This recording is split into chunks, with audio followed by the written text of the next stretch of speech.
dramática de la multitud, es decir, una reivindicación de la trivialidad, una reivindicación de alguien que es un erudito de las pequeñas anécdotas, como alguien que viendo esta imagen, si no sabe lo que es, pues sencillamente es que no es un fan de uno de los grandes momentos de la historia de la copla, que aquí hay expertos en la copla, que luego hablarán, ¿no?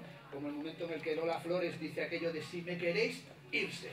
Pues ese momento de esa frase, que es como para tatuársela, pues evidentemente es un momento fan. También a veces fan o momentos fan que surgen de la nada, como este Homeless, un junkie americano, que se llama Golden Voice, esta voz dorada, esta voz de oro, que pedía en las carreteras marginalmente, y de repente tiene una voz maravillosa, se hace famosa esa voz, y resulta que era un locutor de radio que gracias a esa grabación en internet recupera su puesto y se convierte en un hombre mítico. Es esa búsqueda de la voz, de una voz que nos saque del aburrimiento, lo que también encontramos en Searching for Sugar Man, en la historia de Sugar Man, como alguien que tiene unos fans en Sudáfrica, pero que sin embargo no sabía el fenómeno fan que él tenía allí.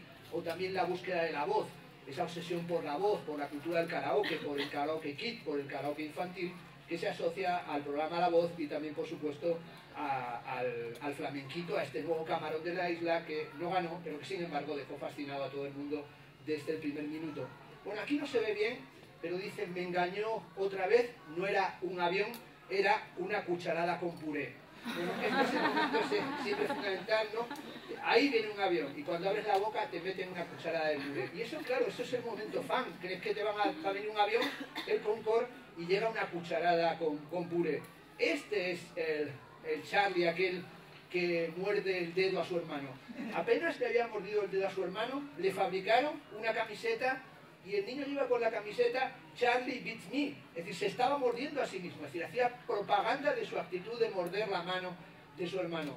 Bueno, ¿por qué no acabar si empezábamos con la imagen de los Simpsons, con esta imagen? Yo sí estaba en onda, pero luego cambiaron la onda, ahora la onda que traigo no es onda, y la onda de onda me parece muy mala onda, y te va a pasar a ti. Es decir, no es anómalo que uno venga a un festival como el SOS y crea que van a tocar los Beach Boys y luego son los Pet Shop Boys. Pero claro, eso tiene que ver con lo viejuno que seas o con la relación que tengas con tu propio cabello.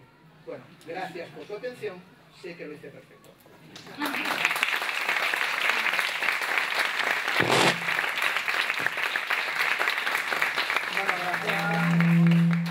gracias tanto a Pedro Alberto como a Fernando. Simplemente confirmaros que mañana, de todas formas, a la misma hora tendremos la conferencia de Henry Jenkins, porque ya se ha solventado el problema, pero será mañana.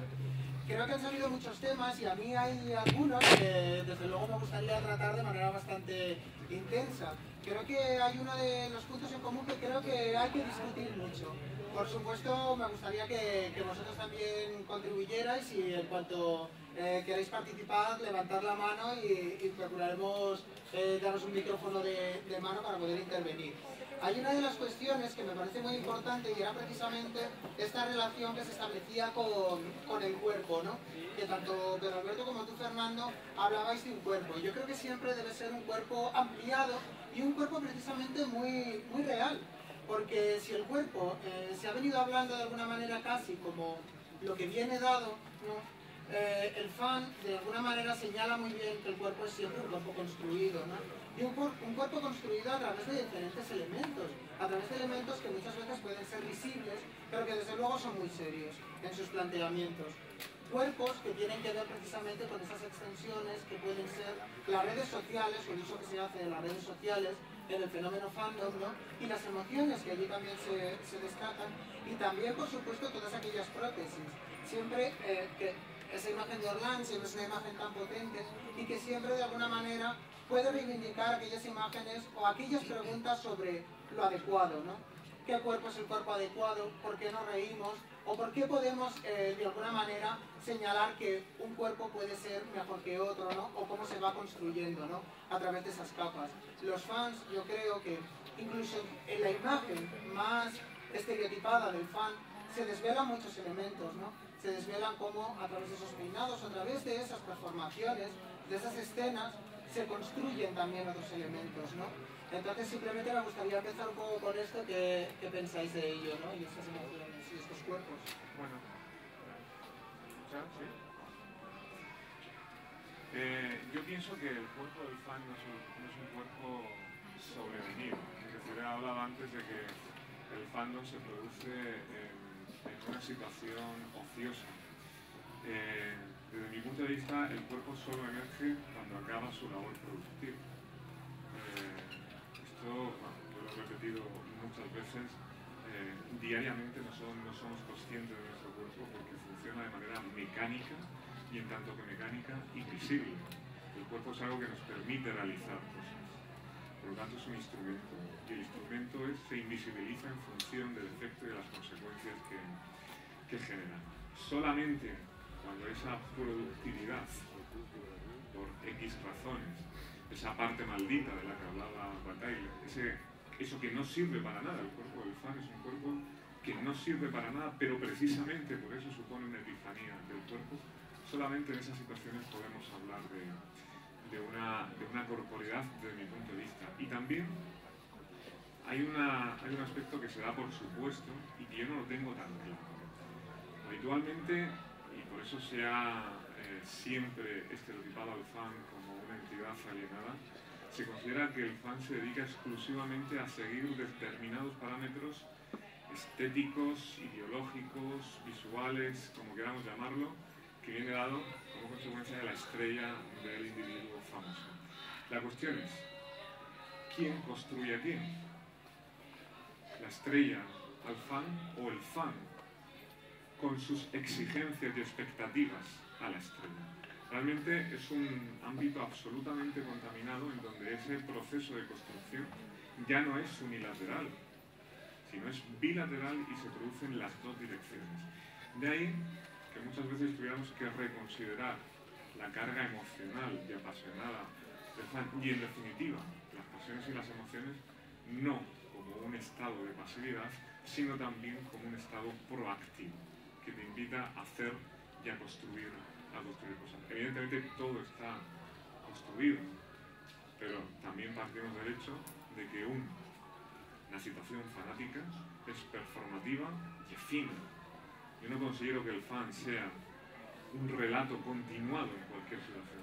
El fan performa en un momento dado y esa performance es absolutamente diferente en cada una de las situaciones, por más que aparentemente haya un canon y una ortodoxia a partir de la cual se parte. Bueno, yo no me aclaro mucho de qué decís cuando lo de que el fan tiene un cuerpo, porque creo que es una perspectiva, o es una, lo puedo decir claramente, o es una perogrullada, o es un absurdo completo, o es una gilipollez. Es decir, que un fan tiene un cuerpo, bueno, pues cabría la posibilidad de que no lo tuviera, pero ya estaría en la dimensión angélica. Pero es verdad que se puede decir con Spinoza, nadie sabe lo que puede un cuerpo, pero salvo la dimensión, vamos a llamarla solipsista, de una corporalidad replegada sobre sí misma, o salvo una corporalidad forfluida, ¿no? Como sería un cuerpo sin órganos que, como propuso Antonin Artaud en el Sanatorio Psiquiátrico de Rodez, se ha cosido todos los orificios, ¿no? El del ano, el del pene, el de la vagina, el de la boca, el de la nariz, el de las orejas, el de los párpados. En realidad el fenómeno fan no es un cuerpo, es una máquina. Entonces el fenómeno fan es una máquina, y es una máquina antiproductiva, por tanto no es una corporalidad.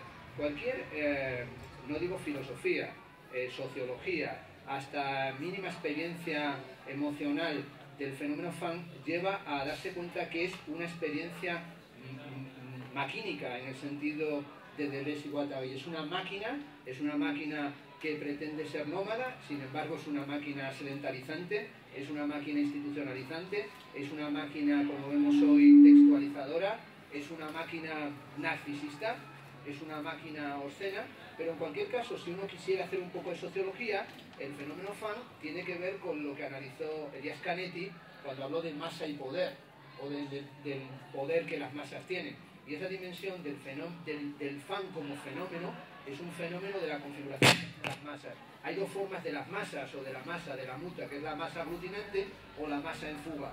La masa aglutinante y en fuga, que puede ser la masa fan, es una masa en la que uno, en cierta medida, supera los límites de la corporalidad hasta del problema de la relación mente-cuerpo, que son problemas modernos. fundacionalmente modernos, que son problemas cartesianos.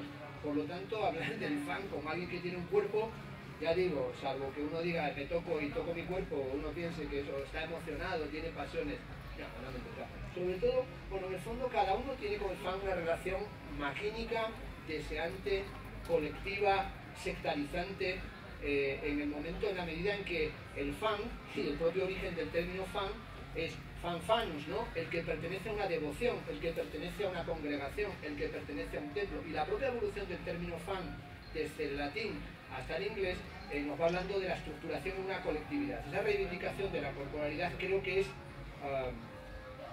perogrullesca, es una obviedad. Por ahí no vamos a ningún lado. En realidad hay que decirlo.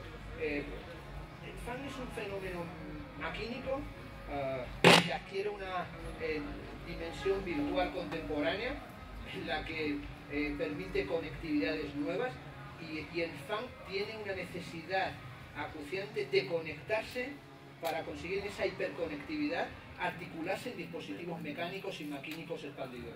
Y esa es la dimensión expandida. Si no, no sé de lo que hablamos. En cualquier caso, ya digo, cada uno se define con respecto al fenómeno fan como alguien que forma parte de situaciones fans, de contextos fans, de fenómenos fans, de agrupaciones fans, o alguien, como en mi caso, que no pertenece a eso. El propio arranque de Jenkins, cuando él, en uno de sus textos, hola, me llamo Henry Jenkins y soy un fan, en realidad esa especie de primera persona del fan solamente se entiende en su funcionamiento mecánico colectivo, en su funcionamiento de una máquina colectiva. Si no es eso, pues puede ser como aquel disco de Parálisis Permanente, ¿no? O aquellos discos de encerrado en mi casa, todo me da igual, ¿no? Oigo discos que he grabado con mi voz, ¿no? Eso, creo que si vamos en esa dirección, o llegamos a una especie de prepolítica o previa a la biopolítica, o entramos en un fenómeno de solipsismo perogrullesco, o nos metemos y nos hacemos una gran paja mental. Eso cabe también en la polivagina, pero no es el tema. Yo creo que precisamente uno de los temas que estás destacando es precisamente su carácter controversial. Es decir, elementos que habitualmente se entienden como dejados de lado al hablar de política o de conocimiento, como algunos que estaban señalando precisamente como lo afectivo, lo emocional, la relación con objetos, ¿no? O incluso una relación que va más allá incluso del consumismo, ¿no? En esa especie como de máquina de consumo perpetuo, son realmente muy desafiantes también, en cualquier caso, a la hora de definir o de abordar temas como la estética, la política, ¿no? Yo creo que uno de los temas también más interesantes precisamente de los fans es cómo de alguna manera redefinen la agenda en el análisis. Si el activismo político, por ejemplo, se suele entender muchas veces, o en muchas ocasiones, de una manera casi vertical, con una agenda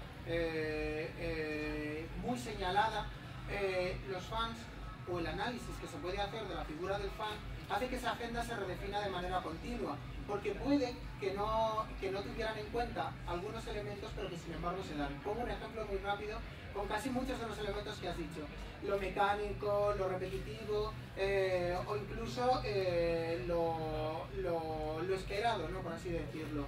Y es una flash mob que hicieron precisamente unos fans de Lady Gaga en Madrid. Lady Gaga realmente es una figura que podría parecer más o menos polémica. A mí no me resulta tan polémica, por ejemplo.